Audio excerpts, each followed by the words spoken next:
कई बार जब बादल गरजते हैं तो साथ में बिजली भी चमकती है, लेकिन ये अजीब बात है कि इस पहेली को वैज्ञानिक आज तक सुलझा नहीं पाए। इस सवाल का जवाब ढूंढने की ताजा कोशिश और नए सवाल छोड़ गई है। मशहूर वैज्ञानिक बेंजामिन फ्रैंकलिन उन पहले लोगों में से हैं जिन्होंने बिजली चमकने के पीछे के कारणों को समझने की कोशिश की थी।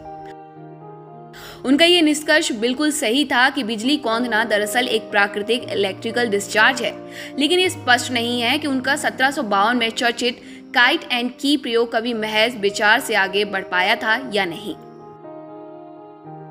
देखा जाए तो कई मायनों में मनुष्य फ्रैंकलिन के प्रयोग से आगे नहीं बढ़ पाया है। मिसाल के तौर पर इस बात को लेकर आज तक एक राय नहीं बन पाई है कि बादलों में चार्ज कैसे आता है।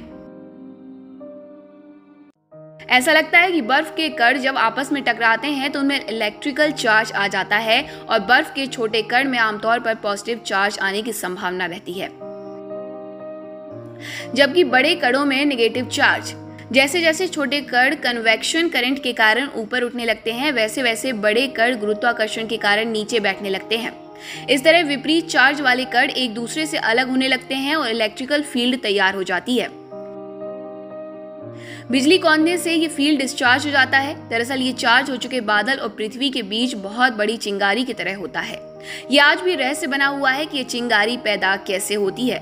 एक विचार ये है कि ये चिंगारी अंतरिक्ष से वातावरण में जाने वाली कॉस्मिक किरणों के कारण पैदा होती है। कॉस्मिक किरणें सुपरनोवा जैसी प्रक्रियाओं के दौरान आमतौर पर प्रोटॉन और इलेक्ट्रॉन से बनती हैं। अगर एक कॉस्मिक किरण हवा के अणु के साथ टकराती है तो इससे कई तरह के पार्टिकल निकल सकते हैं। ये बाद में अन्य अणुओं के साथ टकराते हैं, उनको आयोनाइज कहते हैं और इलेक्ट्रॉन पैदा होते हैं। 1997 में रूस के वैज्ञानिक अलेक्जेंडर गुरेविच और उनके सहयोगियों ने भी इशारा किया था कि कैसे कॉस्मिक किरणें चार्ज पैदा करती होंगी। उनके मुताबिक बादलों के इलेक्ट्रिक फील्ड में इलेक्ट्रॉन आपस में टकराते हैं, जिससे और टकराव पैदा होता है और बिजली कौंधती है। इस प्रक्रिया के तहत एक्सरे और गामा किरणें निकल सकती हैं। बादल गरजने और बिजली चमकने के दौरान उपग्रहों ने भी एक्सरे और गामा रे का पता लगाया। इससे ये पता चलता है कि वैज्ञानिक अलेक्जेंडर की बात सही हो सकती है। सब्सक्राइब करें हमारे चैनल देश ऑनलाइन पल्स ऑफ पीपल और बेल आइकन को क्लिक करना ना भूलें ताकि आप अपडेट रहे हमारे नई वीडियो से।